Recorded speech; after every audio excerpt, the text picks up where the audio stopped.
tout le monde, on va se retrouver tout de suite pour le 4e épisode du Necronomicon. Excusez, mais ma voix a bien du mal aujourd'hui. J'espère que ce ne sera pas inaudible pour vous. Allons-y. Pendant une dizaine d'années, l'histoire des Whatley se résuma à la vie quotidienne d'une famille malsaine, enfoncée dans ses habitudes étranges, qui atteignaient leur paroxysme lors des célébrations perverses de Walpurgis et de Halloween. 2 fois par an, ils allumaient des feux au sommet de Sentinel Hill, et les grondements sous la montagne, en ces occasions, reprenaient avec une violence accrue. Mais des phénomènes bizarres et de mauvais augure se manifestaient en toute saison dans ce domaine isolé. Au fil du temps, de plus en plus de visiteurs affirmèrent avoir entendu du bruit à l'étage barricadé, même quand toute la famille se trouvait au rez-de-chaussée. On se demandait quel laps de temps, bref ou long, prenait au juste le sacrifice d'une vache ou d'un bœuf chez les Whatley. Il fut question d'alerter la Société pour la prévention de la cruauté envers les animaux, mais ce débat n'aboutit à rien, car les gens de Dunwich appréhendent toujours d'attirer l'attention du monde extérieur sur eux. Vers 1923, Wilbur était alors un garçon de 10 ans, dont l'esprit, la voix, la stature et le visage barbu donnaient tous les indices de la maturité. Un second grand chantier de charpente fut entrepris dans l'antique maison. Tout se passa à l'étage barricadé. Les gens détruisirent des morceaux de bois mis au rebut que le jeune et le vieux Whatley avaient abattus, toutes les cloisons intérieures et même ôté le plancher du grenier, ne laissant qu'un vaste espace ouvert entre le rez-de-chaussée et le toit pointu. Ils avaient également démoli la grande cheminée au milieu et fixé au fourneau de la cuisine rouillée un frêle tuyau de poêle qui longeait le mur à l'extérieur. Au printemps suivant ces travaux, le vieux Whatley remarqua que, la nuit, de plus en plus d'engoulevents quittaient la combe, aigues froides pour venir piailler sous les fenêtres de sa chambre. Il parut en tirer des conclusions importantes et annonça aux clients de l'épicerie Osborne qu'il pensait son temps bientôt venu. « Il siffle pile avec mon souffle, Aster !» déclara-t-il. « Et je crois qu'ils se préparent à me prendre l'âme. Ils savent qu'elle va sortir et ils comptent pas la rater. Vous verrez, les gars, après que je serai parti, s'ils ont réussi à m'attraper. Si oui, ils vont chanter et s'esbaudir jusqu'au jour. Sinon, ils vont se tenir plus à carreau. Je vous dis que des fois, entre eux et les âmes qui chassent, il y a du sacré grabuge. »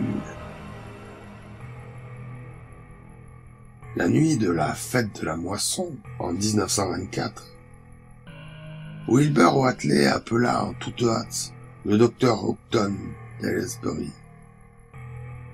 Il avait scellé le dernier cheval du domaine, traversé au galop la campagne dans le noir, et téléphoné depuis l'épicerie d'Osborne au village.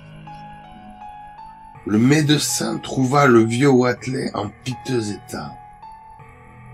Le battement irrégulier de son cœur et sa respiration stertoreuse indiquaient qu'une fin prochaine. La fille albinos, sans grâce, et le petit-fils bizarrement barbu se tenaient au chevet du vieillard, tandis que, depuis le vaste espace vide au-dessus, provenait une rumeur perturbante, évoquant un déferlement liquide ou un clapotis rythmé comme le bruit des vagues frappant le rivage. Mais ce qui marqua le plus le visiteur, ce fut le jacassement des oiseaux nocturnes dehors. Une légion apparemment innombrable d'engoulevents criaient avec obstination leur message diabolique, en rythme avec les râles de l'homme à l'agonie. C'était sinistre et anormal.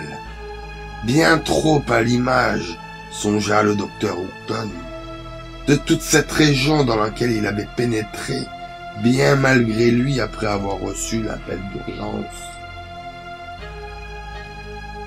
Vers 1h, le vieux Watley reprit conscience et consacra ses dernières forces à prononcer quelques mots étranglés à l'adresse de son petit-fils.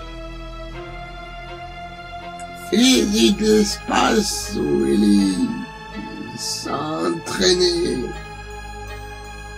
Tu pousses, et ça aussi plus vite. Ce sera bientôt prêt à te servir, petit. Ouvre les portes à Yog-Sothoth avec la longue psalmodie que tu trouveras page 750 de l'édition complète. Et puis fous le feu à la prison. Le feu de la terre peut plus brûler ça maintenant. De toute évidence, il avait sombré dans la folie. Il se tut un moment.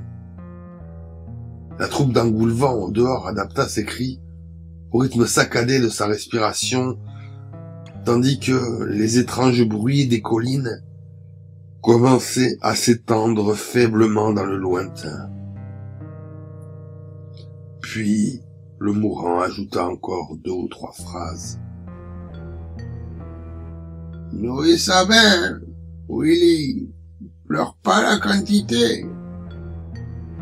Mais laisse pas ça pousser trop vite pour son coin. Parce que...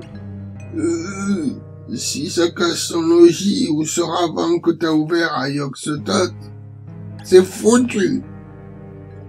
Seuls ceux de l'au-delà peuvent faire ça, se multiplier et travailler. Et seuls les anciens qui veulent revenir. Mais son souffle se fit de nouveau haletant, et il dut s'interrompre. Lavinia hurla en entendant les cris des engoulevents suivre ce nouveau changement. L'agonie dura encore plus d'1 heure, jusqu'au dernier soupir rauque.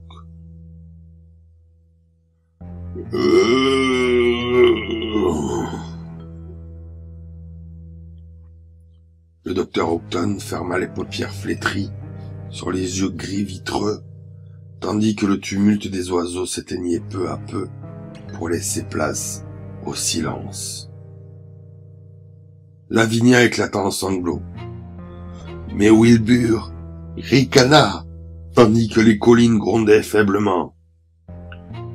« Ils l'ont pas eu !» chuchota-t-il de sa grosse voix grave. À cette époque, Wilbur était devenu un savant d'une prodigieuse érudition dans certains domaines. Il s'était peu à peu fait connaître par correspondance auprès de nombreux conservateurs de la bibliothèque dans des endroits lointains où l'on garde d'anciens ouvrages rares et interdits. Autour de Dunwich, on le haïssait et on le craignait de plus en plus à cause de la disparition de quelques jeunes gens dont la rumeur publique le rendait plus ou moins responsable.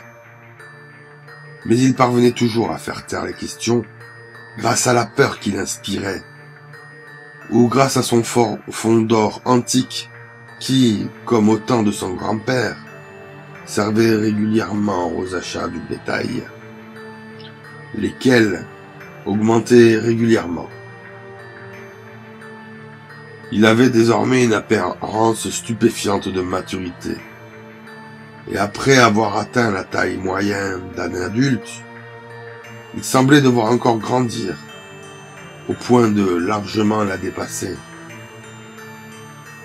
En 1925, quand un correspondant de l'université miskatonique vint un jour lui rendre visite et repartit, le teint blême, l'expression perplexe, Wilbur Whateley mesurait bien 2 mètres.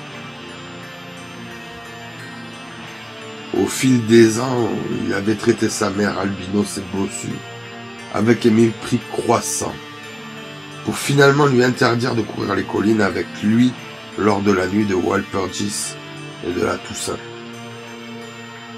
En 1926, la malheureuse créature avoua à Mamie Bishop qu'elle avait peur de lui.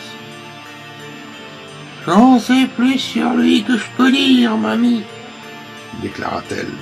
« Et maintenant, je sais plus tout sur lui. Je jure devant Dieu que je sais pas ce qu'il veut ou ce qu'il essaie de faire. » Cet Halloween-là, les collines grondèrent plus fort que jamais, et le brasier brûla comme de coutume en haut de Sentinel Hill. Mais les gens s'intéressèrent davantage au piaillement rythmique d'un vaste rassemblement d'engoulevents qui s'était anormalement attardé dans la région pour la saison. Ils s'étaient massés à proximité de la ferme des Whateley, plongés dans l'obscurité. Après minuit, leurs cris perçants se muèrent en une sorte d'hilarité tonitruante qui emplit toute la campagne et ne se calma pas avant l'aube. Puis, ils disparurent, entreprenant leur migration vers le sud avec un bon mois de retard. Personne ne pouvait être sûr de ce que cela signifiait avant d'avoir vérifié. Aucun des habitants de la région, apparemment, n'était mort. Mais personne ne revit plus jamais la malheureuse Lavinia Whateley, l'albinos bossu. Durant l'été 1927, Wilbur répara 2 remises de la ferme et entreprit d'y déménager ses livres et ses affaires. Peu de temps après, Earl Sawyer apprit aux clients de l'épicerie d'Osborne qu'on avait entamé de nouveaux travaux de menuiserie à la ferme Whateley. Wilbur barricadait les portes et les fenêtres du rez-de-chaussée et semblait y abattre toutes les cloisons intérieures comme lui et son grand-père l'avaient déjà fait à l'étage 4 ans auparavant. Il vivait désormais dans une des remises, et Sawyer le trouvait inhabituellement inquiet et agité. D'une manière générale, on le soupçonnait d'être pour quelque chose dans la disparition de sa mère, et très peu, désormais, approchait sa demeure.